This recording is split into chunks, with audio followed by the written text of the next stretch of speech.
ರಾಜ್ಯ ಕಾಂಗ್ರೆಸ್ ಸರ್ಕಾರದ ವಿರುದ್ಧ ವಿಪಕ್ಷ ವಿರುದ್ಧ ಬಿಜೆಪಿ ಜನಾಕ್ರೋಶ ಒಂದು ಯಾತ್ರೆಯನ್ನು ಮಾಡ್ತಿರುವಂಥದ್ದು. ಸೊ ಅದೀಗ ದಾವಣಗೆರೆಯಲ್ಲಿ 3ನೇ ಹಂತದ ಜನಾಕ್ರೋಶ ಯಾತ್ರೆಗೆ ಭರ್ಜರಿ ಸಿದ್ಧತೆ ನಡೆದಿತ್ತು. ನಾವೀಗ ಜಯದೇವ್ ಸರ್ಕಲ್ನಲ್ಲಿ ಇರುವಂಥ ನಿಮಗೆ ದೃಶ್ಯದಲ್ಲಿ ತೋರಿಸ್ತಾ ಹೋಗ್ತೀನಿ. ಆ ಜಯದೇವ್ ವೃತ್ತದಲ್ಲಿ ಈ ಜನಾಕ್ರೋಶದ 3ನೇ ಹಂತದ ಕಾರ್ಯಕ್ರಮಕ್ಕೆ ಅಧಿಕೃತವಾಗಿ ಒಂದು ಚಾಲನೆ ಸಿಗ್ತಿರುವಂಥದ್ದು. ಜೊತೆಗೆ ಇಲ್ಲಿ ಕಾಂಗ್ರೆಸ್ಸಿನ ಪಂಚ ಗ್ಯಾರಂಟಿ ಇರ್ಬೋದು, ಅದರಂತೆ ಇತರೆ ವೈಫಲ್ಯಗಳನ್ನು ಜನರ ಮುಂದೆ ಇಡೋಕ್ಕೆ ಬಿಜೆಪಿ ಈ ಜನಾಕ್ರೋಶ ಯಾತ್ರೆಯನ್ನು ಮಾಡ್ತಿರುವಂಥದ್ದು. ಸೊ ಈಗ 3ನೇ ಹಂತದ ಜನಾಕ್ರೋಶ ಯಾತ್ರೆ ದಾವಣಗೆರೆಯಲ್ಲಿ ನಡೆಯುವಂಥದ್ದು. ರಾಜ್ಯಾಧ್ಯಕ್ಷರಂಥ BY ವಿಜೇಂದ್ರ ಕಾರ್ಯಕ್ರಮದಲ್ಲಿ ಭಾಗಿಯಾಗ್ತಾರೆ. ಅವ್ರ ಜೊತೆಗೆ ಪ್ರಮುಖ ನಾಯಕರು ಅಂದರೆ ಬಿಜೆಪಿಯ ಪ್ರಮುಖ ನಾಯಕರು ಸಹ ಭಾಗಿಯಾಗಿ ಕಾಂಗ್ರೆಸ್ ವಿರುದ್ಧ ಕಾಂಗ್ರೆಸ್ ವೈಫಲ್ಯಗಳನ್ನು ಜನರ ಮುಂದೆ ಇಡುವಂಥ ಒಂದು ಕೆಲಸವನ್ನು ಮಾಡುವಂಥ ಒಂದು ಯತ್ನದಲ್ಲಿರುವಂಥದ್ದು. ಸೊ ಜಯದೇವ್ ವೃತ್ತದಲ್ಲಿ ಈ ಕಾರ್ಯಕ್ರಮ ನಡೆಯಲಿದ್ದು, ಇಲ್ಲಿ ಪ್ರಮುಖವಾಗಿ ಕಾರ್ಯಕ್ರಮದ ನಂತರ ಪಾದಯಾತ್ರೆ ಮೂಲಕ BY ವಿಜೇಂದ್ರವರು ಮುಂದೆ ಒಂದು ಪ್ರಯಾಣ ಬೆಳೆಸುವಂಥದ್ದು. ಅದರ ಜೊತೆಗೆ ಬೆಳಗ್ಗೆ 10 ಗಂಟೆಗೆ ಈ ಕಾರ್ಯಕ್ರಮ, 10ರಿಂದ 11 ಗಂಟೆಗೆ ಕಾರ್ಯಕ್ರಮ ಆರಂಭ ಆಗಲಿದ್ದು ಸುಮಾರು 10,000ಕ್ಕೂ ಅಧಿಕ ಜನ ಸೇರುವಂಥ ಒಂದು ನಿರೀಕ್ಷೆ ಇದೆ ಅನ್ನುವಂಥ ಒಂದು ಮಾತು ಸಹ ಈಗಲೇ ಕೇಳಿರುವಂಥದ್ದು. ಬಿಜೆಪಿಯ ಮುಖಂಡರು ಸಹ ಹೇಳಿರುವಂಥದ್ದು. ಸೊ ಇದಷ್ಟು ವಿಚಾರವಾಗಿ ಇನ್ನಷ್ಟು ಇಲ್ಲಿ ಇರುವಂಥ ಮಾಜಿ ಸಚಿವರಂಥ MP ರೇಣುಕಾಚಾರ್ಯ ಅವರನ್ನು ಮಾತಾಡಿಸ್ತಾ ಹೋಗ್ತೀನಿ. ಸರ್, ಈಗ ಜನಾಕ್ರೋಶ ಯಾತ್ರೆ 3ನೇ ಹಂತದ್ದು ಆರಂಭ ಆಗಿರುವಂಥದ್ದು ದಾವಣಗೆರೆಯಿಂದ. ಸೊ ಯಾವ ರೀತಿ ಪ್ರಿಪ್ರೇಷನ್ ಇದೆ ಸರ್? ಈಗಾಗಲೇ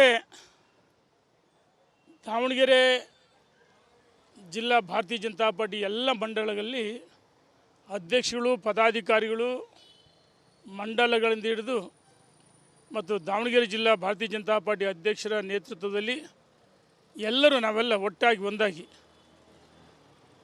ಮಾಜಿ ಕಾರ್ಪೊರೇಟ್ಗಳಿರ್ಬೋದು, ಹಾಲಿ ಇರ್ಬೋದು, ಜಿಲ್ಲಾ ಪಂಚಾಯತಿ, ವಿಧಾನಸಭೆ, ವಿಧಾನ ಪರಿಷತ್, ನಾವೆಲ್ಲ ಒಟ್ಟಾಗಿ ಒಂದಾಗಿ ಮುಖಂಡರು, ಕಾರ್ಯಕರ್ತರು ಕಳೆದ 4-5 ದಿವಸಗಳಿಂದ 3ನೇ ಹಂತದ ಜನಾಕ್ರೋಶ ಯಾತ್ರೆ ನಾಳೆಯಿಂದ ನಮ್ಮ ರಾಜ್ಯದ ಅಧ್ಯಕ್ಷರ ನೇತೃತ್ವದಲ್ಲಿ, ವಿಜೇಂದ್ರ ನೇತೃತ್ವದಲ್ಲಿ ದಾವಣಗೆರೆಗೆ ಅದ್ಧೂರಿಯಾಗಿ ಅಂದರೆ ನಾವು ಸ್ವಾಗತ ಮಾಡ್ಕೊಂಡು ಈ ಸರ್ಕಾರ ವಿರುದ್ಧ ಯಾವ ರೀತಿ ಹೋರಾಟಗಳನ್ನು ರೂಪಿಸ್ಬೇಕಂತೇಳಿ ತೀರ್ಮಾನ ಮಾಡಿದ್ವಿ. ಸುಮಾರು 48 ಅಗತ್ಯ ವಸ್ತುಗಳ ಬೆಲೆ ಏರಿಕೆ ಆಗಿದೆ. ನೋಡಿ, ಒಬ್ಬ ಬಡವ ಅವನ ಮಕ್ಕಳಿಗೆ ಪೌಷ್ಟಿಕಾಂಶ ಹಾಲು ಕುಡಿಸ್ಬೇಕಂದ್ರೆ ಹಾಲಿನ ದರ ಜಾಸ್ತಿ ಆಗಿದೆ.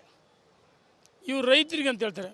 ರೈತರು ನಾವು ವಿರೋಧಿಗಳಲ್ಲ, ರೈತರಿಗೆ ಪ್ರೋತ್ಸಾಹನ ಕೊಡಲಿ. ಯಡಿಯೂರಪ್ಪನವ್ರು ಪ್ರೋತ್ಸಾಹನ ಕೊಡಲಿಲ್ವಾ? ಅಥವಾ ಪೆಟ್ರೋಲ್ ಡೀಸೆಲ್ ಬೈಕ್ಗಳು, ಇವತ್ತು ಯಾವುದೇ ಸಣ್ಣ ಪುಟ್ಟ ಕಾರ್ಮಿಕರಿರ್ಬೋದು, ಗೋಡೆ ಕಟ್ಟರಿರ್ಬೋದು, ಹಮಾಲರಿರ್ಬೋದು, ಪ್ರತಿಯೊಬ್ಬರ ಮನೆಯಲ್ಲಿ ಬೈಕ್ಗಳಿದೆ.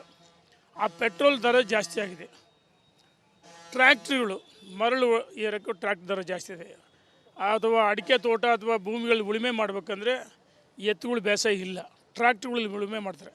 ಆ ಡೀಸೆಲ್ ದರ ಅಂದರೆ ತೆರಿಗೆನ ಅತಿ ಹೆಚ್ಚು 7.5 ರೂಪಾಯಿ ತೆರಿಗೆಯನ್ನು ಜಾಸ್ತಿ ಮಾಡಿದ್ದಾರೆ. ಮತ್ತು ಬಡವ ಬೆಳಗ್ಗೆಯಿಂದ ಸಂಜೆ ಬಂದು ಆಲ್ಕೋಹಾಲ್ ತಗೊಂತಾರೆ, ಅದ್ರ ದರ ಜಾಸ್ತಿ ಆಗಿದೆ. ಊಟದ ಎಣ್ಣೆ ದರ ಜಾಸ್ತಿ ಆಗಿದೆ. ಗೃಹ ಜ್ಯೋತಿ ವಿದ್ಯುತ್ ದರ ಜಾಸ್ತಿ ಆಗಿದೆ. ಯೂನಿಟ್ಗೆ 36 ಪೈಸೆ ಜಾಸ್ತಿ ಆಗಿದೆ. ಈ ರೀತಿ ಎಲ್ಲ ಅಗತ್ಯ ವಸ್ತುಗಳು. ಒಬ್ಬ ರೈತ ಒಂದು ಬೋರ್ವೆಲ್ ತೆಗೆದು ಕನೆಕ್ಷನ್ ಕೊಡಬೇಕಂದ್ರೆ ಮೊದಲು ನಮ್ಮ ಸರ್ಕಾರ ಇದ್ದಾಗ ಅವರಿಗೆ ಯಡಿಯೂರಪ್ಪನವರು ಉಚಿತವಾಗಿ ವಿದ್ಯುತ್ತನ್ನು ಕೊಡ್ತಾಯಿದ್ರು, 10 HP ಇವತ್ತು ಸರ್ಕಾರ ಒಂದು ಕಂಬ, ವೈರು, ಅದೇನೇ ಖರೀದಿ ಮಾಡಬೇಕಂದ್ರೆ ಹಣ ಕೊಡಬೇಕು. 6ರಿಂದ 7 ಲಕ್ಷ ಖರ್ಚಾಗುತ್ತೆ. ಮತ್ತು ರೈತನಿಗೆ ಭಾರ ಹೊರಿಸ್ತಾರೆ. ಇವರು ರೈತರ ಪರವಾಗಿ ಅಂತ ಹೇಳ್ತಾರೆ. ನಮ್ಮನ್ನು ರೈತರ ವಿರೋಧಿಗಳು ಅಂತ ಬಿಂಬಿಸ್ತಾರೆ. ನಾವು ಹಾಲಿಗೆ ಪ್ರೋತ್ಸಾಹನ ಅಲ್ಲ, ಹಾಲಿನ ದರವನ್ನು ಹೆಚ್ಚಿಗೆ ಮಾಡಿ ರೈತರು ಕೊಡ್ತೀವಿ, ಅದಕ್ಕೆ ವಿರೋಧ ಮಾಡ್ತಾರೆ. ನಮ್ಮದು ವಿರೋಧ ಇಲ್ಲ, ನೀವು ಪ್ರೋತ್ಸಾಹನ ಕೊಡ್ರಿ. ಗೃಹಲಕ್ಷ್ಮಿ ಹಣ ಬಿಡುಗಡೆ ಮಾಡಿಲ್ಲ, ಪಂಚಭರವಸೆಗಳು ಎಲ್ಲವೂ ಫೇಲ್ಯೂರ್ ಆಗಿದ್ದಾವೆ. ಅಲ್ಪಸಂಖ್ಯಾತರಿಗೆ, ನಾವ್ಯಾರೋ ಅಲ್ಪಸಂಖ್ಯಾತ ವಿರೋಧಿಗಳಲ್ಲ. ನಾವು ಹೇಳ್ತೀವಿ, ಅಲ್ಪಸಂಖ್ಯಾತರಿಗೆ ಇವತ್ತು 4% ಅಂಬೇಡ್ಕರ್ ಸಂವಿಧಾನದ ಬಗ್ಗೆ ಇವ್ರು ಮಾತಾಡ್ತಾರೆ. ಅಂಬೇಡ್ಕರ್ ಪುಸ್ತಕ ಹಿಡ್ಕೊಂಡು ಓಡ್ತಾರೆ ಜೇಬಿನಲ್ಲಿ, ಕೈಯಲ್ಲಿ. ಅಂಬೇಡ್ಕರ್ ಸಂವಿಧಾನದಲ್ಲಿ 4% ಧರ್ಮದ ಆಧಾರದ ಮೇಲೆ ಮೀಸಲಾತಿ ಕೊಡಬೇಕಂತೇಳಿ ಇದು ಮಾಡಿದಾರಾ? ಇಲ್ಲ. ಈ ರೀತಿ ಅಲ್ಪಸಂಖ್ಯಾತ ಓಲೈಸೋಕ್ಕೋಸ್ಕರ ಅವ್ರಿಗೆ 4% ಇರ್ಬೋದು.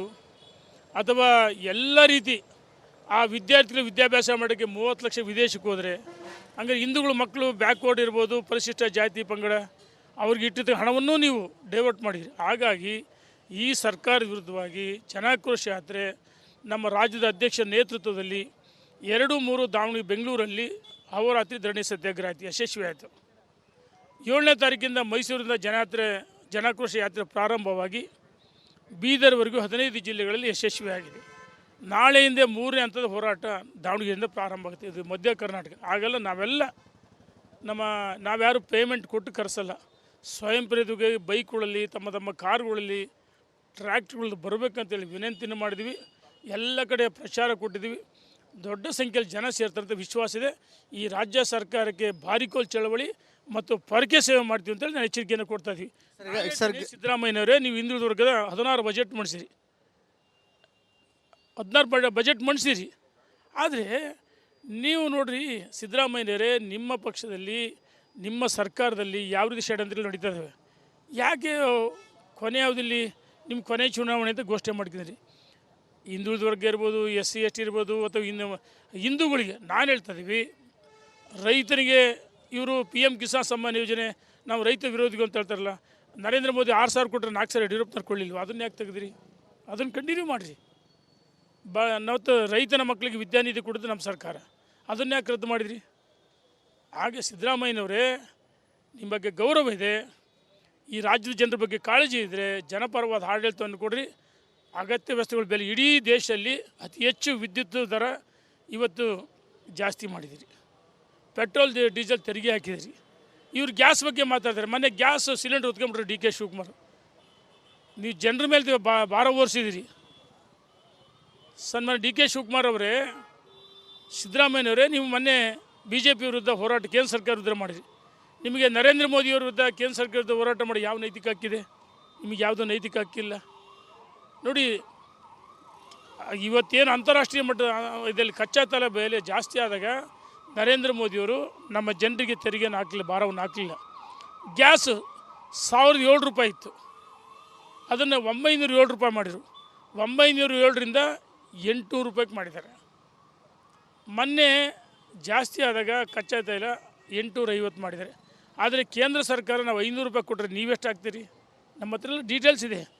ನೀವು ಟ್ಯಾಕ್ಸ್ ಜಾಸ್ತಿ ಹಾಕ್ತೀರಿ ರಾಜ್ಯ ಸರ್ಕಾರ. ಹಾಗಾಗಿ ನಾವು ಅಗತ್ಯ ವಸ್ತುಗಳು ಕೇಂದ್ರದಲ್ಲಿ ಬೆಲೆ ಜಾಸ್ತಿ ಮಾಡಿಲ್ಲ. ರೈತ ಬೆಳೆದಂಥ ಬೆಳೆಗಳಿಗೆ ಬೆಂಬಲ ಬೆಲೆ ಕೊಟ್ಟಿದ್ದೀವಿ. ಜನ ವಿರೋಧಿ ಸರ್ಕಾರ, ರೈತ ವಿರೋಧಿ ಸರ್ಕಾರ, ಹಿಂದೂ ವಿರೋಧಿ ಸರ್ಕಾರ ವಿರುದ್ಧವಾಗಿ ನಾವು ನಾಳೆ 3ನೇ ಹಂತ ಜನಾಕ್ರೋಶ ಯಾತ್ರೆ ದಾವಣಗೆರೆಗೆ ಬರ್ತಾ ಇದೆ. ಅತ್ಯಂತ ಯಶಸ್ವಿಯಾಗುತ್ತೆ. ಮತ್ತು ಜಮೀರ್ ಅಹ್ಮದ್, ನಾನು ಕೇಳ್ತೀನಿ, ಮಿಸ್ಟರ್ ಜಮೀರ್ ಅಹ್ಮದ್, ಎಚ್ಚರಿಕೆಯನ್ನು ಕೊಡ್ತಾ ಇದ್ದೀವಿ. ಕೇಂದ್ರ ಸರ್ಕಾರ ಇದೆ, ಇಡೀ ದೇಶದ ಜನರ ಭಾವನೆಗಳನ್ನು ಆಲಿಸಿ ವಕ್ಫ್ ಮಸೂದೆ ಏನು ಹಿಂದೂಗಳ ಭೂಮಿ, ಕೃಷಿ ಭೂಮಿ, ಸರ್ಕಾರಿ ಭೂಮಿ ನುಂಗಿ ಹಾಕಿದ್ರು, ಅದಕ್ಕೊಂದು ಸಮಗ್ರವಾಗಿ ಲೋಕಸಭೆ ರಾಜ್ಯಸಭೆ ಚರ್ಚೆಯಾಗಿ ವಕ್ಫ್ ತಿದ್ದುಪಡಿ ಆಗಿದೆ. ರಾಷ್ಟ್ರಪತಿಗಳು ಅಂಕಿತ ಹಾಕಿದ್ದಾರೆ. ನೀವು ಜಾರಿಗೆ ಮಾಡೋಕ್ಕೆ ಬಿಡಲ್ಲ ಅಂದರೆ ನಿಮ್ಮ ಅಪ್ಪಂದ ಕರ್ನಾಟಕ ಇದೆ. ಜಮೀರ್, ಎಚ್ಚರಿಕೆಯನ್ನು ಕೊಡ್ತಾ ಇದ್ದೀವಿ. ನೀನು ಕೇಂದ್ರ ಸರ್ಕಾರಕ್ಕಿಂತ ಸುಪ್ರೀಮಾ? ಈ ದೇಶದ ಪ್ರಧಾನಮಂತ್ರಿನ ನೀನೊಬ್ಬ ಸಚಿವನದು ಮರೆತು ಬಿಟ್ಟು ಕೆಲಸ ಮಾಡ್ತಿದೀಯಾ? ನೀನು ಅಲ್ಪಸಂಖ್ಯಾತರ ಪರವಾಗಿ ಈ ರೀತಿ ಮನಬಂದಂತೆ ಅವರಿಗೆ ಮನೆಗಳಿಗೆ ಜಾಸ್ತಿ ಇರ್ಬೋದು, ಶಿಕ್ಷಣಕ್ಕೆ ಸಿದ್ದರಾಮಯ್ಯನವರಿಗೆ ಸುಳ್ಳು ದಾರಿ ತಪ್ಪಿಸಿ ಇವತ್ತು ದಾರಿ ತಪ್ಪಿಸ್ತಕ್ಕಂಥ ಕೆಲಸವನ್ನು ಮಾಡ್ತಿದ್ರಿ. ಸಿದ್ದರಾಮಯ್ಯನವರು ಫಸ್ಟ್ ಇಂಥ ವಜಾ ಮಾಡಬೇಕು. ಈ ವಕ್ಫ್ ಏನಿದೆ, ಈ ಸಮಗ್ರ ಮಸೂದೆ ಲೋಕಸಭೆ ರಾಜ್ಯಸಭೆಯಲ್ಲಿ ಚರ್ಚೆಯಾಗಿ ಅಂಗೀಕಾರ ಆಗಿದೆ, ಅದು ರಾಜ್ಯದಲ್ಲಿ ಜಾರಿ ಬರಲೇಬೇಕು. ಇವೆಲ್ಲವೂ ಸೇರಿ ಹೋರಾಟ ಮಾಡ್ತಾಯಿದ್ದೀವಿ ನಾವು. ಸರ್, ಈಗ ನಾಳೆ ಕಾರ್ಯಕ್ರಮದಲ್ಲಿ ಗೆಸ್ಟ್ ಯಾರ್ಯಾರು ಇರ್ತಾರೆ, ಆಮೇಲೆ ಎಷ್ಟು ಜನ ಸೇರ್ತಾರೆ? ಇಲ್ಲಿ ಗೆಸ್ಟ್ ಅಂತಿಲ್ಲಣ್ಣ, ಯಾರ್ಯಾರಿಗೆ ಯಾವ ಸಮಯ ಸಿಕ್ಕಾಗ ನಾಯಕರುಗಳು ಬರ್ತಾರೆ. ಈಗ ಇದುವರೆಗೂ ವಿಜೇಂದ್ರ ಅವರು ರಾಜ್ಯದ ಅಧ್ಯಕ್ಷೆ ಸಂಪೂರ್ಣ ತಮ್ಮನ್ನು ತೊಡಗಿಸ್ಕೊಂಡಿದ್ದಾರೆ. ಇನ್ನು ಕೆಲವು ಭಾಗದಲ್ಲಿ ಸದಾನಂದ ಗೌಡರು ಪಾಲ್ಗೊಂಡಿದ್ದಾರೆ, ಬೈರತಿ ಬಸವರಾಜ್ ಪಾಲ್ಗೊಂಡಿದ್ದಾರೆ, ಅಶ್ವಥ್ ನಾರಾಯಣ್ ಪಾಲ್ಗೊಂಡಿದ್ದಾರೆ, ವಿಪಕ್ಷ ನಾಯಕರುಗಳಾದ ಆರ್ ಅಶೋಕ್ ಪಾಲ್ಗೊಂಡಿದ್ದಾರೆ, ಛಲವಾದಿ ನಾರಾಯಣ ಸ್ವಾಮಿ ಪಾಲ್ಗೊಂಡಿದ್ದಾರೆ, ಮತ್ತು ಅನೇಕ ಗೋವಿಂದ ಕಾರಜೋಳರು, ಲೋಕಸಭಾ ಸದಸ್ಯರು, ಮಾಜಿ ಉಪಮುಖ್ಯಮಂತ್ರಿಗಳು ಪಾಲ್ಗೊಂಡಿದ್ದಾರೆ.